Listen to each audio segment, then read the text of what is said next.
پہلے زمانے میں ترازو ہوتے تھے، اب تو ڈیجیٹل آ گئے، تو ترازو ہوتے تھے تو اس میں نا ایک کانٹا ہوتا تھا یہاں ایسے ایسے کر کے، اور ادھر دو پلڑے ہوتے تھے، تو جب وہ کانٹا بالکل درمیان میں ہوتا تھا، نہ ادھر جھکاؤ نہ ادھر جھکاؤ، تو اس کی اس حیثیت کو اعتدال کہتے ہیں۔ ادھر چلا جائے زیادہ تو بھی شدت پسندی، ادھر چلا جائے زیادہ تو بھی شدت پسندی، یوں ہو جائے دین میں بہت زیادہ، یہ بھی اللہ کو پسند نہیں، ایسے ہو جائے دنیا میں بہت زیادہ، یہ بھی اللہ کو پسند نہیں۔ اللہ تعالیٰ فرماتے ہیں کہ اپنی زندگی میں عدل پیدا کرو، انصاف پیدا کرو، اعتدال پیدا کرو، کہ جب دنیا میں لگو تو ایسے نہ لگو کہ تمہیں آخرت بھول جائے، تم جھوٹ کو حلال کر دو، سود کو حلال کر دو، اور سارے حرام کو کرتے چلے جاؤ کہ جی ہم تو گناہ گار ہیں، ہم تو دنیا دار ہیں۔ یہ بھی انتہا پسندی ہے، یہ اللہ کو پسند نہیں ہے۔ دنیا کی طلب ایک بڑا عمل ہے۔ اللہ کے نبی کا فرمان ہے، من طلب الدنیا حلالا، جس نے رزق حلال کمایا، جس نے دنیا کو حلال راستے سے طلب کیا، اس میں جھوٹ نہیں، اس میں دھوکہ نہیں، فراڈ نہیں، اس میں سود نہیں، اس میں ظلم اور زیادتی نہیں، اس میں وعدہ خلافی نہیں، کسی غلط چیز کی تجارت نہیں، شراب بیچتا ہے یا ڈرگز بیچتا ہے، نسل کو برباد کرتا ہے۔ تو جس نے حلال راستے سے دنیا کو کمایا، استعفافاً عن المسئلہ، کہ مجھے مانگنا نہ پڑے لوگوں سے، میں خوددار بن کے زندگی گزاروں، سعیاً علی اہلہ، اپنے بچوں پہ خرچ کرنے کے لیے کہ وہ عزت کی زندگی گزاریں، تعطفاً علی جارہ، اپنے آس پاس کے غریب لوگوں پر خرچ کرنے کے لیے، جو صبح بازار جاتا ہے اور اپنی جاب پر جاتا ہے، اپنی مزدوری پر جاتا ہے، وہ ریڑھی پر بیٹھتا ہے یا بہت بڑے پروجیکٹ کے آفس میں بیٹھتا ہے، اگر یہ چار باتیں اس کے اندر ہیں، حلال کماتا ہے، جابین رشوت نہیں لیتا، غلط کام نہیں کرتا، کسی کی فائل نہیں روکتا، بچوں پہ خرچ کرنے کے لیے اور پڑوسیوں کو نوازنے کے لیے، غریب پڑوسیوں پر خرچ کرنے کے لیے اور سوال سے بچنے کے لیے، جو دنیا کو کماتا ہے، تو اب آپ خوشخبری سنیں، لقی اللہ تعالی یوم القیامہ وجہہ مثل القمر لیلۃ البدر، قیامت کے دن وہ اللہ سے ایسے ملے گا کہ اس کا چہرہ 14ویں رات کے چاند کی طرح چمکتا ہو۔ تو ایسی دنیا کمانا بھی بندگی ہے۔ ریاکاری کے نفل پڑھ رہا ہو تو وہ جہنم ہے، اور ان چار شرطوں کے ساتھ دکان پہ بیٹھا ہو، آفس میں بیٹھا ہو، ریڑھی پہ بیٹھا ہو، تو وہ جنت کا راستہ ہے، اللہ کو اتنا پسند ہے، کیونکہ اس میں درمیانی راستہ ہے، اعتدال والا راستہ ہے۔ اب اس میں انتہا پسندی کیا ہے؟ دوسری حدیث پیش کرتا ہوں، تعس عبد الدینار وعبد الدرہم وعبد القطیفہ، تعس وانتکس وإذا شیک فلن تقش، ان اعطی رضی وإن لم يعط سخط۔ آپ نے فرمایا دینار کا چاہنے والا، دینار کا غلام چاہت تو سب کی ہے، سونے کا غلام ہلاک ہو جائے، چاندی کا غلام ہلاک ہو جائے۔ اللہ نے کائناتی معیشت کو، اکانومی کو سونے چاندی کے گرد گھمایا ہے، یہ اللہ کی اپنی قدرت ہے۔ تو اب یہ انتہا پسندی آ رہی ہے، جس نے آپ نے کہا ہلاک ہو جاتا، ایسا کون؟ عبد الدینار، سونے کا غلام، چاندی کا غلام، اور زیب و زینت کا غلام، کہ ایسیسریز کا غلام، کہ حلال رزق میں ایسی نہیں مل رہا تو چلو کوئی ڈنڈی مار لو، کوئی رشوت لے لو، کوئی جھوٹ بول کے سودا بیچ لو. یہ ہے تو اس کے لیے آپ نے بد دعا فرمائی. یہ بخاری شریف کی روایت ہے. آپ رحمت اللہ علی عالمین ہو کر آپ بد دعا فرما رہے ہیں کہ ایسے لوگ، چونکہ یہ لوگ جب دنیا میں جاتے ہیں تو اوروں کے حقوق مارتے ہیں. اوروں جو رشوت لیتا ہے، وہ رشوت دینے والا پتہ نہیں کن مشکلوں سے اپنے کام کے لیے پہنچا ہوتا ہے. جس کو یہ دھوکہ دے کے مال بیچ دیتا ہے، وہ پتہ نہیں کتنی مشکلوں سے پیسہ بنا کے مال لینے آتا ہے، اس کو یہ 2 نمبر ٹکا دیتا ہے. اس لیے ان کے لیے بد دعا فرمائے کہ یہ معاشرے کے لیے ناسور لوگ ہیں، چاہے یہ کتنے ہی نامور ہوں، لیکن یہ معاشرے کے لیے ایک عذاب ہیں، ایک مصیبت ہے. تو دنیا میں بھی چلو تو درمیانہ راستہ اختیار کرو. اتنے نہ کھب جاؤ میرے بھائیو کہ ٹوائلٹ میں بھی سودے ہو رہے ہوتے ہیں. پیشاب کرتے ہوئے، ابھی میں کراچی سے لوٹا تو لاہور ایئرپورٹ پر میں وضو کرنے گیا تو پیچھے جو پیشاب کرنے کی جگہ ہوتی ہے، وہاں ایک آدمی کھڑا ہوا، گردن کے ساتھ اس نے موبائل پکڑا ہوا تھا اور بولے جا رہا تھا. یہ بھی کوئی زندگی نہیں ہے. کھانا بھی کھا رہے ہیں اور سودا بھی بیچ رہے ہیں اور پیمنٹ بھی لے رہے ہیں اور سودا کر بھی رہے ہیں اور ساتھ کھانا بھی کھا رہے ہیں. تو یہ تو کھانا زہر بن جاتا ہے. دماغ کی طرف سے آرڈر جاتا ہے کہ کھانا آ گیا ہے، تیار ہو جاؤ. معدے کو آرڈر ملتا ہے، ساتھ ہی فون کی گھنٹی بجتی ہے، فون اٹھاتا ہے تو آرڈر فون کی طرف چلا جاتا ہے. معدے کو آرڈر نہیں جاتا، غذا زہر بن جاتی ہے. تو ایسی دنیا کما کے کیا کرنا جس میں آپ کی صحت ہی برباد ہو جائے اور آپ اتنے مصروف ہو جائیں کہ گھر میں آ کر بھی کوئی بچوں سے دلچسپی نہیں، بس اپنے موبائل پر یا سودے کر رہے ہیں یا موبائل پہ کوئی گیمیں کھیل رہے ہیں یا کوئی مووی دیکھ رہے ہیں یا کوئی ڈرامہ دیکھ رہے ہیں. کتنی مائیں ہیں جو اس طرح اپنے بچوں کو جھٹک دیتی ہیں. وہ ڈرامہ دیکھ رہی ہوتی ہیں یا کوئی مووی دیکھ رہی ہوتی ہیں یا کوئی کلپ دیکھ رہی ہوتی ہیں تو بچہ آتا ہے تو اس کو ہوں ہاں کر کے ٹال دیتی ہیں.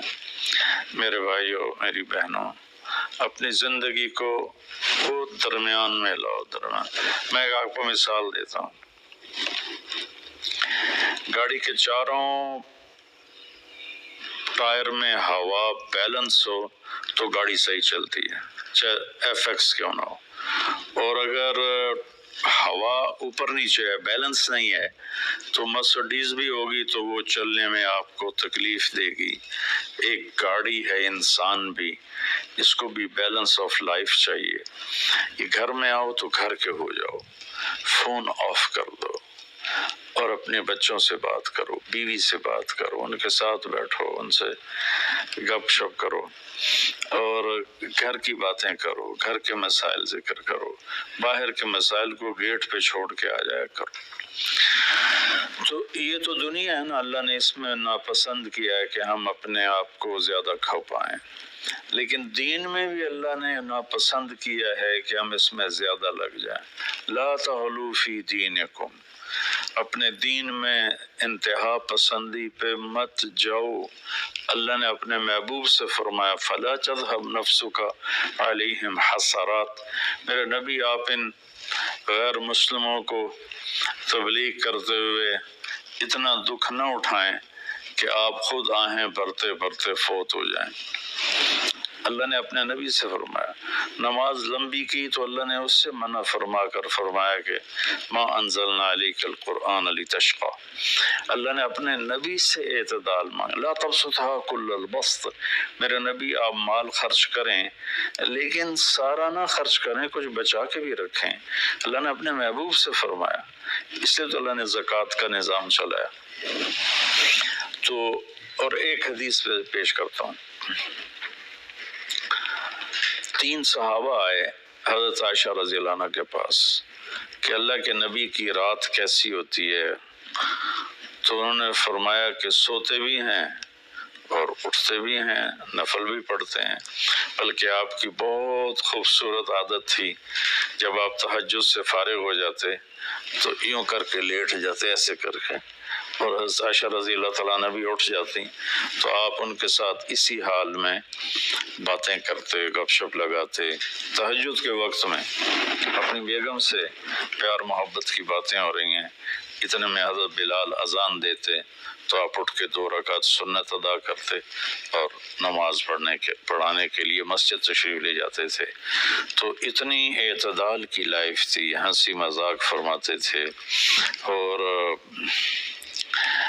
حضرت عائشہ رضی اللہ عنہ کو لقمے بنا کے کھلاتے تھے، ان کو آٹا گوندھ کے دیتے رہے جب تک حضرت عائشہ رضی اللہ عنہ کو آٹا گوندھنا نہیں آیا، کہ وہ چھوٹی عمر میں ان کی شادی ہوئی تھی.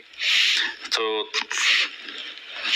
انہوں نے جب یہ سنا تو کہنے لگے وہ تو اللہ کے نبی ہیں، وہ تو کچھ بھی نہ کریں، بخشے بخشائے ہیں، ہمیں تو کچھ کرنا چاہیے، کیا کریں؟ ایک نے کہا میں ساری رات نہیں سوؤں گا، نفل پڑھوں گا، کتنی اچھی نیت کی ہے. دوسرے نے کہا میں ساری زندگی روزے رکھوں گا، کبھی افطار نہیں کروں گا، کتنی اچھی نیت ہے. تیسرے نے کہا میں شادی نہیں کروں گا، بس اللہ کی عبادت کروں گا اور اللہ کے راستے میں جہاد کروں گا، کتنی اچھی نیت ہے. آپ کو پتہ چلا تو آپ نے تینوں کو بلا لیا. تو آپ نے ان کو ڈانٹ پلائی، تم میرے اللہ کو مجھ سے زیادہ جانتے ہو، تم میرے اللہ سے مجھ سے زیادہ ڈرتے ہو، زیادہ تقوی والے ہو. میں تم میں سب سے زیادہ اپنے اللہ کو جانتا ہوں، سب سے زیادہ اللہ سے ڈرتا ہوں. میں کھاتا بھی ہوں، روزہ بھی رکھتا ہوں، میں نے شادی بھی کی ہے، میں سوتا بھی ہوں اور میں جاگتا بھی ہوں. اور میں نے آپ نے تو 11 شادیاں کی، 9 بیویاں زندہ تھیں جب آپ دنیا سے تشریف لے گئے. تو آپ کی خوبصورت زندگی تھی ان کے ساتھ. تو آپ نے تینوں کو ڈانٹا اور فرمایا کہ اعتدال کے ساتھ چلو. جس نے کہا میں شادی نہیں کروں گا شادی کرے، جس نے کہا میں روزہ نہیں چھوڑوں گا وہ روزہ چھوڑے. کہ مہینے میں 3 روزے رکھو بس، 13 14 15. اور جس نے کہا میں رات سوؤں گا نہیں وہ آرام بھی کرے اور اٹھے بھی صحیح. تو یہ زندگی اعتدال والی. اللہ کا تو دین میں انتہا پسندی اچھی نہیں لگتی، اور اللہ نے اس کو رد فرمایا. ہمارے بعض نادان دوست قربانی قربانی قربانی کے نام پر پورے گھر کو اجاڑ دیتے ہیں اور انہیں احساس بھی نہیں ہوتا کہ کتنا بڑا نقصان کر رہے ہیں. سب سے بڑا تقاضا اسلامی تاریخ میں جنگ بدر کا ہے، اس سے بڑا تقاضا قیامت تک نہیں آئے گا، کہ جن کے بارے میں اللہ کے نبی کی وہ گواہی ہے جو قیامت تک کسی کے لیے نہیں. ان تہلک هذه العصابة فلن تعبد. میرے رب اگر آپ نے اس جماعت کو ہلاک کر دیا تو پھر آپ کا نام لینے والا کوئی نہیں بچے گا. اتنی بڑی گواہی 313 کی، اور یہ اتنا بڑا تقاضا تھا اور اتنا بڑا یہ اس وقت اہم اور ضروری کام تھا. آپ نکلے اور ذوالحلیفہ 7 میل دور ہے. جب وہاں پہنچے تو حضرت عثمان اور اسامہ رضی اللہ عنہما کو آپ نے واپس بھیج دیا کہ آپ کی بیگم حضرت رقیہ رضی اللہ تعالی عنہ وہ حضور صلی اللہ تعالی علیہ وسلم کی دوسرے نمبر کی بیٹی تھی. حضرت زینب پہلے نمبر پر، حضرت رقیہ دوسرے نمبر پر، کلثوم تیسرے نمبر پر، حضرت فاطمہ چوتھے نمبر پر. تو بیمار ان کو چیچک نکل آیا تھا تو ان کو وہاں سے واپس بھیجا کہ جاؤ تم رقیہ کی تیمارداری کرو. وہ جنگ بدر میں شریک نہیں ہوئے، میرے نبی نے واپس کیا، لیکن جنگ بدر کے شریک صحابہ میں ان کا نام لکھوایا، دونوں کا. جب ہم بدری صحابہ کی فہرست کھولتے ہیں تو اس میں اسامہ اور عثمان رضی اللہ عنہما دونوں کا نام ذکر ہے، اور مال غنیمت میں ان کا حصہ بھی رکھا آپ نے. اتنے بڑی تقاضے کو آپ نے بیوی کی بیماری کی وجہ سے پیچھے کر دیا اور ان دونوں کو واپس بھیجا، اور رقیہ رضی اللہ عنہ کا انتقال ہو گیا۔ جب آپ واپس تشریف لائے تو وہ دفن ہو چکی تھی، تو آپ نے ان کی قبر پہ جا کر دعا فرمائی۔ تو میرے بھائیو، دین میں بھی اعتدال ہو، دنیا میں بھی اعتدال ہو۔ یہ رہبانیت تو نصارہ عیسائیوں میں تھی کہ شادی نہیں کرنی، نہانا نہیں، بال نہیں کٹوانے، نوخن نہیں صاف کرنے، پہلے، اب نہیں، پہلے جو قدیم عیسائی مذہب تھا۔ تو طبیعت میں اتنی شدت، غیر فطری زندگی، پھر وہ دوسرے طریقے سے اپنی خواہشات کو پورا کرتے تھے۔ تو اس سے میرے نبی نے روکا۔ بعد میں ایک ٹرینڈ چل گیا کثرت عبادت کا، لیکن وہ کوئی معیار نہیں ہے کہ فلاں بزرگ سے انہوں نے 40 سال عشاء کے وضو سے فجر کی نماز پڑھی، اور فلاں بزرگ سے انہوں نے 30 سال عشاء کے وضو سے فجر کی نماز پڑھی، اور فلاں بزرگ سے وہ 25 سال جنگل میں پھرتے رہے۔ بھلا یہ بھی کوئی دین ہے جو پیش کیا جائے؟ ہمارا دین تو پوری دنیا کو پیش کرنے کے لیے، ان الدین عند اللہ الاسلام۔ اب اسلام ہی ایک مذہب ہے جو باقی ہے اپنی صحیح معنی میں، تو ہمیں پیش کرنا ہے لوگوں کو۔ یہ تو ہم اپنوں کو پیش نہیں کر سکتے کہ 25 سال جنگلوں کی خاک چھانتے رہے۔ یہ تو رہبانیت سے بھی کوئی آگے کی چیز ہے، لیکن یہ ان کی بزرگی کے طور پہ بیان کیا جاتا ہے۔ ایک بزرگ سے اپنے بالوں کو رسے سے باندھ لیتے تھے، رسہ اوپر چھت میں لٹکا ہوتا تھا، تو جب نماز پڑھتے پڑھتے ان کو نیند کا جھٹکا آتا تو وہ ایسے ہوتے تو وہ بالوں کو زبردستی جھٹکا پڑتا، جس سے وہ ان کی آنکھ کھل جاتی اور پھر نفلوں میں شروع ہو جاتے۔ یہ تو میرے نبی کے حکم کے خلاف ہے۔ آپ نے فرمایا تم میں کوئی عبادت میں لگے جب تک وہ بشاشت ہے اور اس کو نیند نہیں، جب نیند کا سمجھے غلبہ ہو رہا ہے نفل چھوڑ کے جا کے سو جائے۔ تو بعد میں یہ ایسی چیزیں پیدا ہوئیں کہ سارا سال روزے رکھنا، اور کبھی ایسا کہ ساری رات جاگنا، یہ کوئی دین نہیں ہے، یہ وہ دین نہیں ہے جسے ہم پیش کر سکیں۔ ایک بزرگ کا انتقال ہوا تو میں تعزیت کے لیے گیا، تو ان کے بیٹے بتانے لگے کہ ہمارے والد صاحب صبح 3 بجے اٹھ کے نیچے اپنے کمرے میں آ جاتے تھے جہاں مریدین آتے تھے، اور باقی جو ان کے اپنے علمی کام ہوتے تھے، اور رات 11 بجے واپس جاتے تھے۔ ساری زندگی یہ معمول رہا۔ یہ کوئی قابل ذکر بات نہیں ہے جس کو ہم بطور ایک نمونہ پیش کریں۔ میرے نبی نے اپنی زندگی کو 4 حصوں میں تقسیم کیا ہوا تھا۔